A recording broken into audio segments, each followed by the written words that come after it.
Music is a way that we interact with the world. It's an interface. It gives us voice to how we experience the world. We all love, we all live, we all struggle.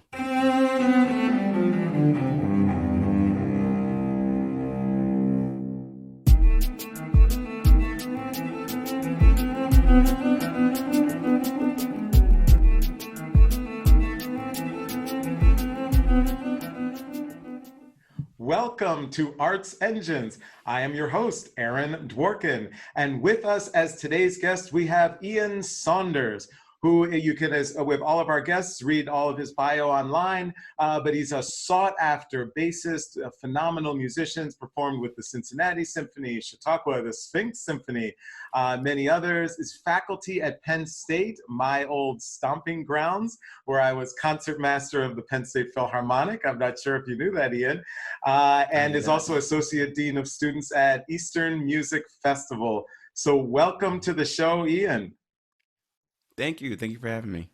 Oh, it's so great that you're here. And also, I just wanted to share that, as all of you know, we have our extraordinary creative partners. And for this week's show, the Cincinnati College Conservatory, as well as the Cincinnati Symphony, were our creative partners for this show, helping us to curate and to research and to bring Ian on the show, which we're so excited about. So, a lot of times, especially with, our guests who are, active practicing musicians, I always like to, kind of go right back to the heart of it, kind of how did you start? And especially on bass, kind of what was that initial catalyst that engaged you with the instrument, A, and B, really enabled you to get that access to instruction at an early age that enabled you to develop, such a trajectory in the field? Absolutely. Well, believe it or not, I actually started playing the violin in the fifth grade. And I actually, I can't remember a time when I made that decision. As far as I know, that's just always been a part of me. I always wanted to play. And so I asked my mom in kindergarten if we could take violin lessons. And though she was enthusiastic, it just wasn't financially feasible. So I held that interest and I kept it all the way into the fifth grade. And fortunately enough, I was able to enroll in a program where I could get the instrument for free. And so I was a very good student. I worked really hard and concert master in a few places. But I actually didn't switch to bass being my main instrument until a freshman in college. And that was partly because I was playing the violin, but I never really had lessons or anything like that. And so when it came time to compete for scholarships, I already felt like I was behind the ball. And so I switched to the bass because where I was going at the time, Old Dominion University needed a bass player. And so I felt like I could fulfill that need. And also, I knew that this was an opportunity for me to work really hard, but also combine that with the guidance that I needed so much just from the get go. And I started studying with Christopher White, who is the principal bassist of Virginia Symphony, and he was wonderful. And I went to Penn State from there, and where I studied with Robert Nairn. So I transferred, and he was very instrumental in helping me catch up.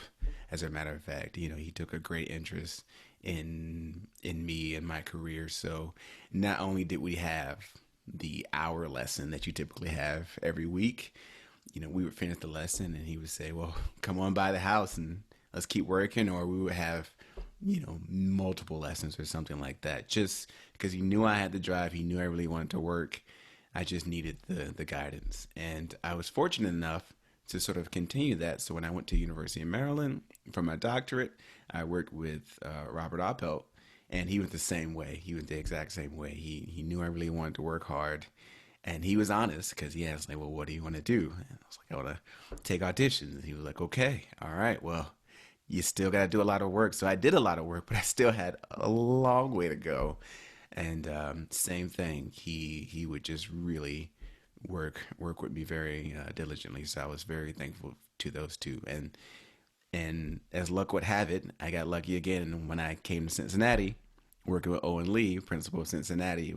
It was the same thing, having very long lessons. So for me, a big thing to a kind of take up the bass so late, and then make a make a lot of ground, covered a lot of ground in a fairly short amount of time, was thanks to just having incredible guidance and incredible mentors, along with that hard work that I put in, practicing many hours on top of doing other things as well. So that Right. was what helped me.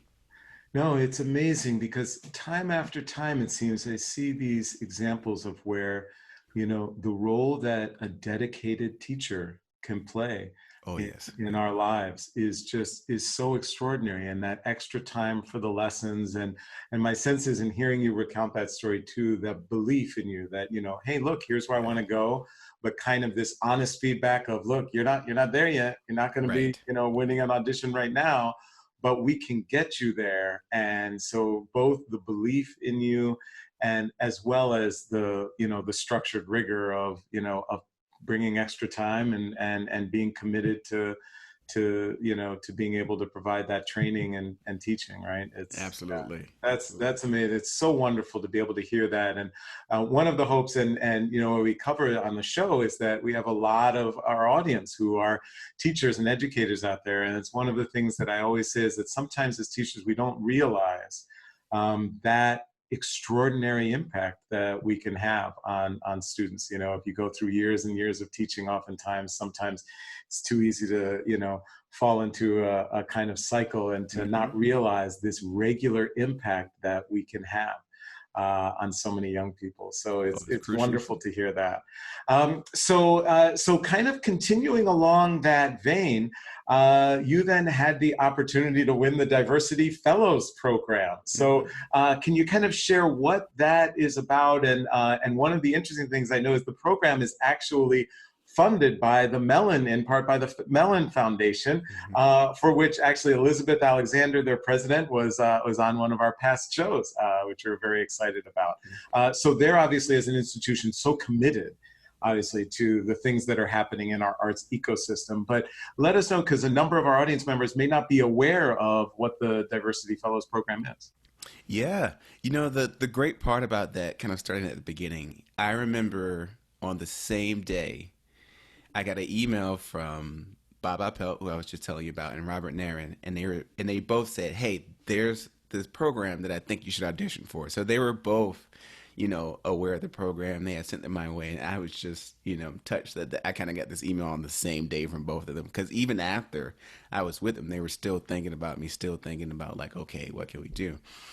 And so, yeah, I applied for the Diversity Fellowship Program. There are several auditions that you have to go through. And on the final one, you get a chance to audition for members of the Cincinnati Symphony Orchestra, which was in some ways very terrifying because they're all on stage with you and it was half stage and everything.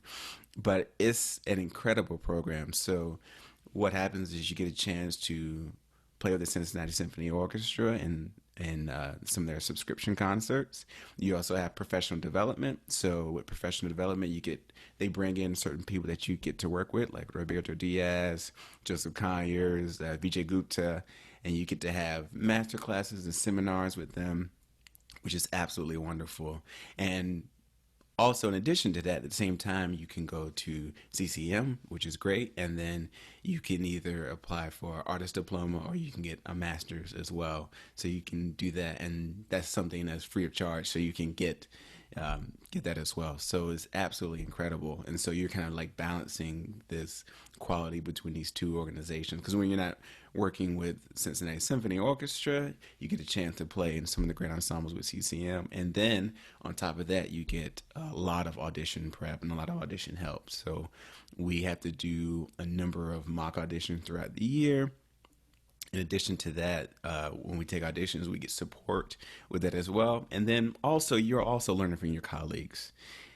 So you have this very incredible environment that works to sort of help you along and nurture you and give you a lot of experience as well. Yeah, no, it seems extraordinarily beneficial, and it seems like the kind of the partnership, right, the tying between an orchestra and an academic institution to kind of provide both of those aspects is really a great model, and one that my hope is will really be replicated, around the country, because it really seems to have a great impact. As you think about it, and you think about those different aspects, right? You get first of all, you get the audition experience, which is good, Hmm. right? And to feel a little of that fear, it's probably good preparation. But also, right, the opportunity to engage and interact and perform with the orchestra musicians, but also the formal training and education at CCM. Is there a part of the program that you would say, if I had to label one as the most impactful, like this, man, is just the cornerstone of this? Is there a part of it that stands out for you? It will probably be playing with Cincinnati Symphony Orchestra. I mean, they're great, and I'll never forget the first rehearsal. I think we were doing Tchaikovsky six. The first thing that threw me off was how fast they get rep prepared. The first rehearsal, they're ready to go. And if you're freelancing or you're coming from a school atmosphere, throughout the semester you put on several concerts. So you're used to working on repertoire, over the course of a few weeks. That was not the case. You come in there and they read it straight through, and then the conductor goes to work on here, here, here. And I think on that particular day, because we had a bunch of other things to do as well, there was one movement that we didn't get to, and the conductor was like, you know it. And I was like, I don't. But of course, your level of preparation has to just go into overdrive for what you're used to. So the very first rehearsal, it your part has to be solid. There's not really any time to do that, because you already have to be listening and figuring out what to do. So really getting used to the concert cycle was a huge thing, and that was definitely sort of welcome to the orchestral world sort of moment. And then another one was we were doing Bartok Concerto for Orchestra, and there's a really exposed sort of bass and cello section in there. And I always used to wonder, I used to think, can they hear if just one person's out of tune? And then the bass players had to play something, they were isolated, the conductor asked. And then I did not play something completely in tune. I had to admit, I had to be honest, but they were very nice. And the conductor was like, let's just do that again. And we did it again. And then, he's like, that's what it takes, and you can do it. And I had a feeling, that he was very kindly, and they were very warm, to say like, yeah, we can hear that. And then this is the level that you want to do, but more importantly, you can do that level and always maintain that level. So it was a wonderful experience to just be a part of that and get used to working in that environment. Oh, that's awesome. And something I also think is so key, which is that it's this, right, what oftentimes excellence is attention to detail, and which is so needed in our field. And so it's the adherence to excellence combined with that you can bring this level of excellence, and here is this space, here's this opportunity for you to bring that excellence. Hmm. And so, yeah, I think these types of programs are just so extraordinarily important, and provide this pathway so that we can really, impact our field. So to switch gears just a little bit, as I'm always interested, for me, it was, not until I got to the University of Michigan, I walked into a lesson, and my teacher was like, do you want to play music by Black composers? I didn't know there were any Black composers. I hadn't really Mm. thought that much intentionally. I always knew I was usually the only person of color in the circumstances, but I didn't really think about it a lot. I just knew it. And I was curious, kind of, for you as a musician of color, has it played into your experiences? Do you feel it either informs the way you approach your playing, your studies, either in a positive or a negative way? Has kind of just any of that aspect of what you bring in terms of being a musician of color to your instrument and or to the field? Yeah, absolutely. So, um, I mean, I grew up in the church, and I kind of fall into that old Steve Harvey joke where Sunday you go, and Monday you go, and Tuesday you go, and it just seems like you're there all the time. So gospel music has always been a pretty big part of my life, for sure. And in the beginning when I played the violin, I remember for many years that I used to struggle a little bit, kind of like separating the two. Like this is how I this is when I'll play gospel music, and then this is when I'll play classical music, because I just didn't always feel that there was an avenue for me to take advantage of that. And the same thing with the bass, but bass almost kind of started to force those two things to come together, partly because everyone needs a good bass player. It's just an instrument that everyone's looking for. And so as I began to do more and more of that, it began to be something that I begin to find other outlets and other venues and other things to do. I mean, that's the wonderful thing about being a bass player is we're typically not making careers as soloists where a lot of times we're supporting and we're supporting in a lot of different endeavors. So in a way that just kind of helped link these two things that I kind of kept separate for a long time. And then as I got older, yeah, starting to look at, there was just this natural and organic desire to look for other other artists, particularly who sort of look like me, to play and to find repertoire that way. So yeah, it has definitely fed into to rep that I play, and it's also been a huge part of a lot of the arranging I do. I think another aspect about being a bass player is because we're always pinching repertoire from other people. It's just the name of the game, and in doing so, I've found things that I like to do, and so there are a lot of pieces such as Amazing Grace or pieces by Richard Smallwood or even pieces by other composers that I kind of find to work on the bass for myself. And so it's been a huge part of who I am, and I've grown to embrace it, especially as I've started programming and playing more in the community. That's been a huge endeavor that I've tried to approach lately, not just expecting people to come to the concert hall and bask in what is Beethoven and then they leave. I want to go out there and I want to create this communal experience because ultimately, the beautiful thing about music is creating and listening. We're experiencing this unique experience together, this collective shared experience that can't be done in any sort of way. And in that context, the composer, the performer, and the audience are all equal part of that. So that's been informing the way that I play when I go out and play in the community and everything, to just be more a part of that. Awesome, awesome. So, well, unfortunately, we're just about out of time, but I was wondering kind of, as you project out into the future and you look down the road 5 years, maybe even 10 years, what's the dream? What comprises your life, say 10 years from now in the ideal world? Hmm. Um, I definitely playing in a wonderful ensemble. That would be absolutely amazing. The other thing for me is rem- still educating and being a mentor. That's always been a huge part of who I am. So that'll be the biggest thing. And then just being an advocate for the arts. I mean, I think one of the incredible things about music that we sort of lose sight of, maybe except for now in this world, is look, music is a way that we interact with the world. It's an interface. It gives us voice to how we experience the world. We all love, we all live, we all struggle.